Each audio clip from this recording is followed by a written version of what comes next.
channeling your energy. Your soul calls here.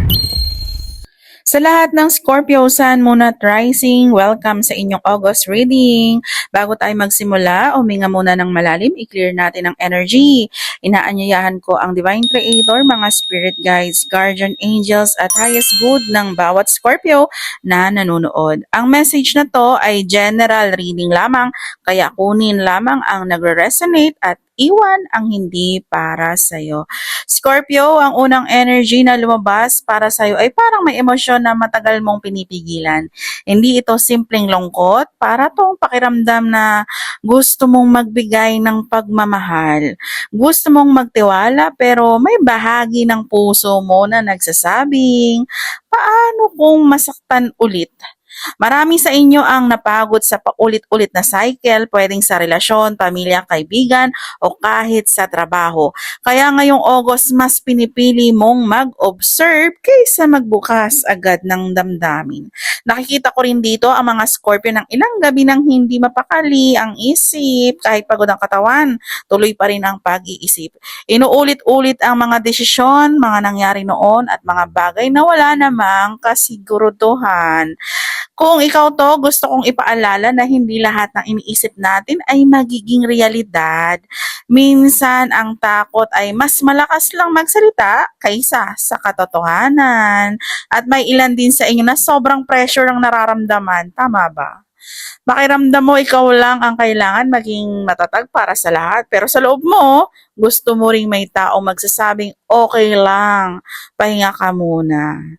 Ayan. Bago tayo magpatuloy, isang paalala po, hindi po ako ang unang nag-message sa inyo para mag-alok ng reading ha. At kayo po ang unang mag-message at ang aking contact info ay nasa aking profile picture, nasa details, at nasa screen or pinned comment ng video na to. Huwag po kayo agad magtitiwala, kung maaari bago magpadala ng inyong exchange energy, mag-video call muna tayo. Okay? So, pagpatuloy po ulit natin. Scorpio, August is asking you to become honest with yourself. Hindi sa ibang tao, kundi sa sarili mo. Ano ba talaga ang gusto mo? Ano ba talaga ang nagpapabigat sa dibdib mo, Scorpio? Ano ang ginagawa mo dahil gusto mo at ano ang ginagawa mo dahil natatakot kang husgahan? Ayan, yan ang nakikita kong energy. Napakalakas ng theme ng buwan na to tungkol sa paglaya mula sa expectation ng ibang tao. Para sa ilan, may marirealize kang hindi pala lahat ng advice na natanggap mo ay para sa'yo. May mga paniniwala kang sinusunod dahil yon ang nakasanayan, hindi dahil yon ang totoo para sa kaluluwa mo. At kapag na-realize mo yon, unti-unti kang magsisimulang gumawa ng sarili mong landas. At habang nagpapatuloy tayo sa iyong energy reading, nakikita ko ang energy ng isang taong hindi madaling ma-intimidate. Ayan, mas magiging matalas ang isip mo ngayong August. Hindi ka na basta-basta naniniwala sa mga salita lang. Gusto mo ng consistency, gusto mo ng actions. Kung may nagsasabi ng pangako pero walang ginagawa, mabilis mo tong mapapansin. Kung may business ka, freelance work, online selling, content creation, o nagtatrabaho sa opisina, magiging advantage ang pagiging observant mo. Pero may warning din na kung nakikita, huwag gawing sobrang taas ang pader sa paligid ng puso. Maganda ang boundaries, oo. Pero iba ang boundaries sa pagiging sarado. May mga Scorpio na natatakot ng tumanggap ng tulong dahil nasasanay na mag-isa. Kung ikaw to, tandaan mo ha, ang pagtanggap ng suporta ay hindi kahinaan. Isa rin sa nakikita ko rito ang usapan tungkol sa pera. Parang may delay o may bagay na mas mabagal kaysa inaasahan mo. Pwede itong project, promotion, bayad, business, visa, application, client o simpleng plano na gusto mong mangyari agad. Ang guidance dito ay huwag piliting ng timing. Hindi ibig sabihin na mabagal ay hindi na darating. At may mga process talaga na kailangang matapos bago mo matanggap ang hinihiling mo. Sa halip na mainip, gamitin ang panahon para ayusin ang sistema mo. Ayusin ang budget, ayusin ang skills, ayusin ang schedule, ayusin ang mga documents kung kinakailangan. Kapag dumating ang tamang pagkakataon, mas handa kang saluhin ng blessing. Sa emotional energy naman, may isang tao o sitwasyon na parang gusto mong habulin dati, pero ngayon, parang unti-unti mo nang nakikita ang halaga mo. Hindi na gano'n kalakas ang urge na ipilit ang sarili sa taong hindi marunong magbigay ng parehong effort. Napakalaking healing ito para sa maraming Scorpio, hindi dahil wala ka nang nararamdaman, kundi dahil mas pinipili mo na ang kapayapaan kaysa sa komplikasyon. May ilan ding Scorpio na magiging mas maingat sa mga sinasabing sikreto. Hindi lahat ng tao ay kailangang malaman ang susunod mong hakbang. May mga plano na mas lalong lumalakas kapag tahimik mo muna itong binubuo. Kaya kung may project, negosyo, paglipat ng trabaho, pag-aaral o personal goal ka, hindi mo kailangang ipaalam agad sa lahat.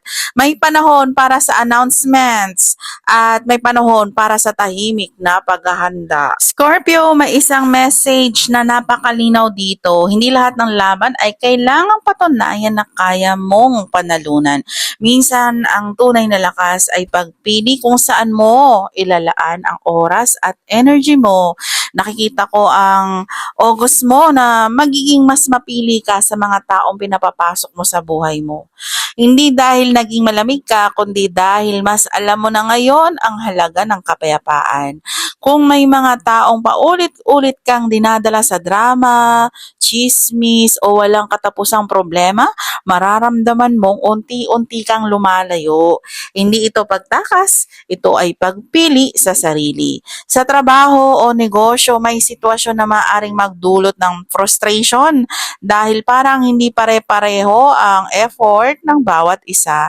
Ikaw ang seryoso, pero may ibang hindi ginagawa ang parte nila. Kung team project ito, maging malinaw sa expectations. Kung negosyo naman, huwag matakot magtakda ng standards. Para sa mga naghahanap ng trabaho, huwag isipin na kapag may isang hindi natuloy, yun na ang katapusan. May pagkakataon na ang isang saradong pinto ang dahilan kung bakit hindi ka napunta sa sitwasyong hindi pala para sa'yo. Ayan, ganun yun. May nakikita rin akong Scorpio na nag-iisip kung ipagpapatuloy pa ba ang isang plano. Hindi ito dahil nawalan ka ng kakayahan ha. Ang tanong ngayon ay kung pareho pa rin ba ang direksyon ng puso mo kumpara noong una mong sinimulan yon. Pakiramdaman mo, Scorpio. Normal lang na magbago ang pangarap mo. Normal lang ding baguhin ang plano kung mas nakikita mong may mas magandang opportunity. Sa usaping financial, magandang panahon ito para maging mas disiplinado. Hindi ito buwan ng padalos-dalos na gastos. Kapag may gusto kang bilhin, tanungin mo muna ang sarili mo kung kailangan ba talaga ito ngayon o gusto lang ng emosyon mo sa sandaling yan. Kung may hinihintay kang bayad, allowance, komisyon, reimbursement o anumang financial transaction, may possibility na unti-unti itong umusad. Maaring hindi agad-agad, pero may movement na nagsisimulang mabuo. Ayan, Scorpio.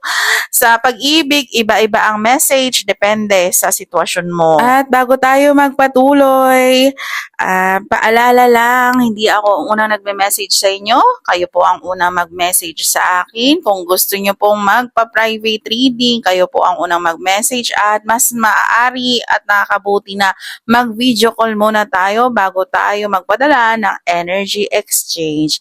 Ayan. Okay, kung single ka, ako Scorpio, may pagkakataon na mas inuuna mo muna ang emotional stability kaysa pumasok agad sa bagong relasyon. Hindi ka na basta naaakit sa matatamis na salita, mas importante sa iyo ngayon ang consistency at respeto. Kung may partner ka, magandang pag-usapan ang mga bagay na matagal nang ipinagpapaliban, hindi para maghanap ng mali, kundi para mas maintindihan ang isa't isa. Kung may distance sa pagitan ninyo, maaring dahil sa trabaho or pagiging OFW o magkaibang responsibility, ang communication ang magiging susi.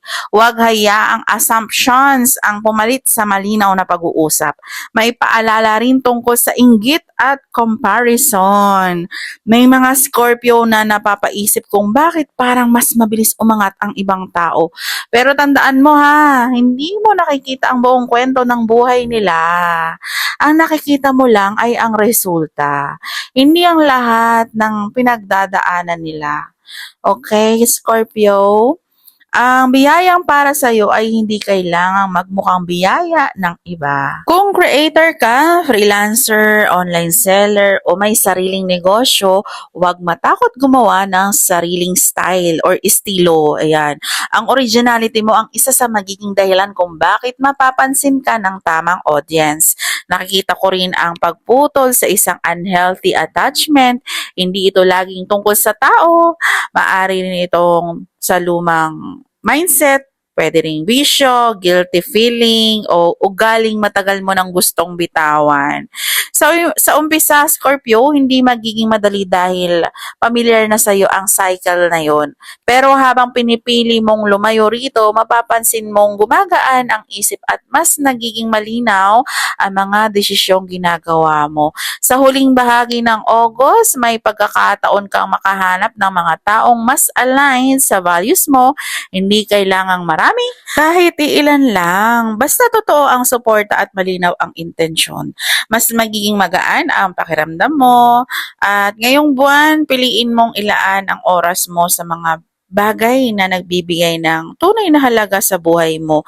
May mga pagkakataong hindi kailangan ng mabilis na resulta, ang kailangan ay matibay na pundasyon para sa mga susunod na buwan. Scorpio, habang papalapit ang pagtatapos ng August, mas mararamdaman mong bumabalik ang tiwala sa sarili mo. Hindi dahil mawawala na lahat ng problema, kundi dahil iba na ang paraan ng pagharap mo sa mga to.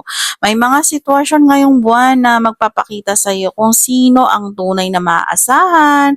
Hindi ito tungkol sa dami ng tao na nasa paligid mo ha. Mas makikita mo ang halaga ng mga taong nananatili kahit wala silang mapapala sa iyo. Ayan, Scorpio. Kung nagtatrabaho ka, maaaring may pagkakataong kailangan mong makipag-collaborate sa iba. Piliin mong makinig bago magsalita, pero wag mo ring hayaang mabaliwala ang sarili mong idea. Ang karanasan mo ay may halaga, Scorpio. Kung may sariling negosyo ka o content creator ka, huwag mawalan ng loob kung may mga project o content na hindi agad nagkaroon ng inaasahang resulta. Minsan, ang mga ginagawa mo ngayon ang magiging foundation ng mas malaking opportunity sa susunod na buwan.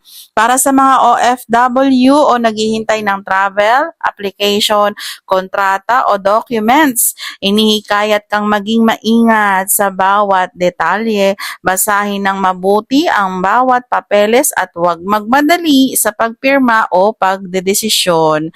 Sa usaping emotional, napakalakas ng message ng pagpapatawad, hindi para sabihing tama ang ginawa ng iba, kundi para hindi na ikaw ang patuloy na nagdadala ng bigat.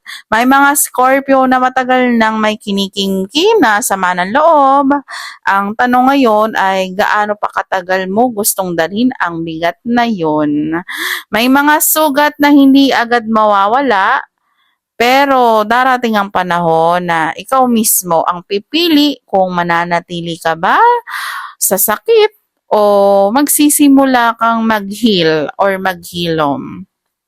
Sa aspeto ng pera, maganda ang energy ng pagbibigay at pagtanggap ng tamang suporta. Kapag may taong tumulong sa iyo, tanggapin ito ng may pasasalamat. Kapag ikaw naman ang may kakayahang tumulong, gawin ito nang hindi naghihintay ng kapalit, Scorpio. Ang generosity na may tamang boundaries ay nagbubukas ng mas maraming opportunity. At isa pang paalala para sa iyo ngayong August, huwag maliitin ang maliliit na progress.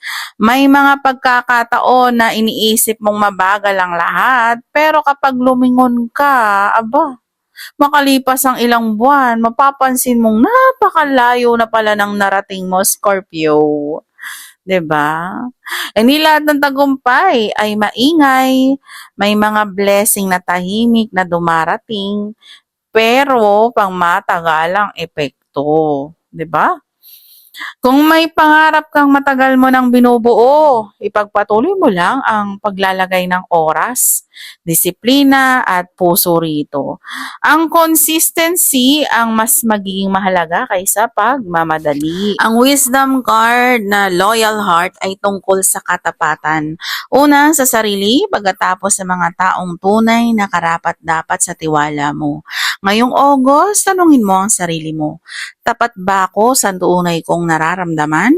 May mga pagkakataong mas inuuna nating pasahihin ang ibang tao kaysa pakinggan ang sariling pangangailangan. Ang card na to ay nagpapaalala na ang mga relasyon na may matibay na foundation ay hindi nabubuo sa takot kundi sa honesty, respeto at consistency. Kung may taong tunay na para sa buhay mo, hindi mo kailangang magsuot ng maskara para tanggapin ka. At ikaw rin na maging tapat sa mga pangako mo sa sarili. Kung sinabi mong alagaan mo ang sarili mo, gawin mo. Kung sinabi mong pipiliin mo ang kapayapaan, panindigan mo yun. Kapag tapat ka sa sariling landas, mas madali mong makikilala ang mga taong may tapat ding intensyon. At all that glitters, ang huling message para sa iyo ng August, hindi lahat ng kumikinang ay tunay na ginto. Ngayong buwan, maaring may mga alok, opportunity, relasyon o sitwasyon na mukhang napakaganda sa unang tingin. Pero hinihikayat kang tignan kung ano ang nasa likod ng magagandang salita at magagandang imahe. Huwag basta mabighani sa panlabas na anyo. Mas mahalaga ang integrity kaysa impression.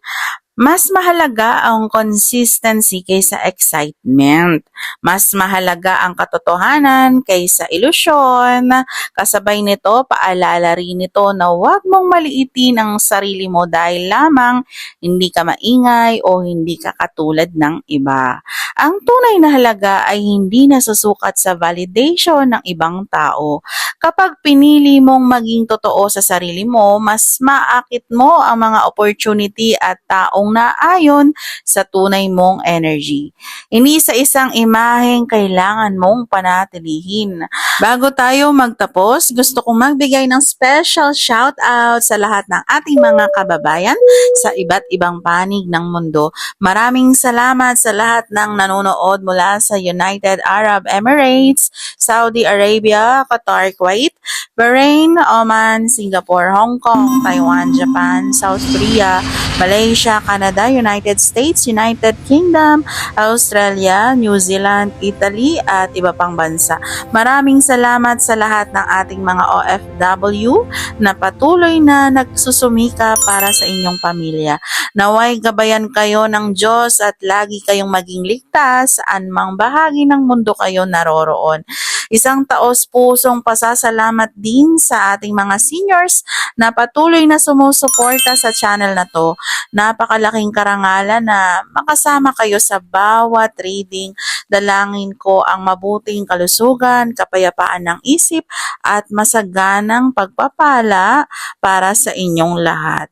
Kung gusto ninyo ng personal reading o birth chart reading, pakitandaan na hindi ako ang unang nagme-message sa kahit sino. Kung may account na unang nag-chat sa inyo at nagpanggap na ako, poser or scammer po yun. Kapag kayo ay magpapabook ng personal reading, kayo ang unang mag-message gamit lamang ang aking official contact information na nakapost sa aking social media accounts. Para sa kaligtasan ng bawat isa, video call verification muna bago ang anumang pagpapadala ng exchange energy. At ito ay para sa pagsisigurado na Ako talaga ang inyong kausap. Mag-ingat po tayo sa mga poster at fake accounts. Huwag basta-basta magpadala ng pera sa sino mang gumagamit ng aking pangalan nang hindi muna nagve-verify ang kanilang pagkakakilanlan. Maraming salamat sa inyong walang sawang suporta, sa inyong tiwala at sa oras na ibinigay ninyo sa panonood ng reading na to. Naway gabayan kayo ng Divine Creator, ng inyong guardian angels at ng inyong spirit guide sa bawat desisyong inyong gagawin. Hanggang sa muli, again, this is Astro Luna Quest. Ingat po kayong lahat at maraming salamat.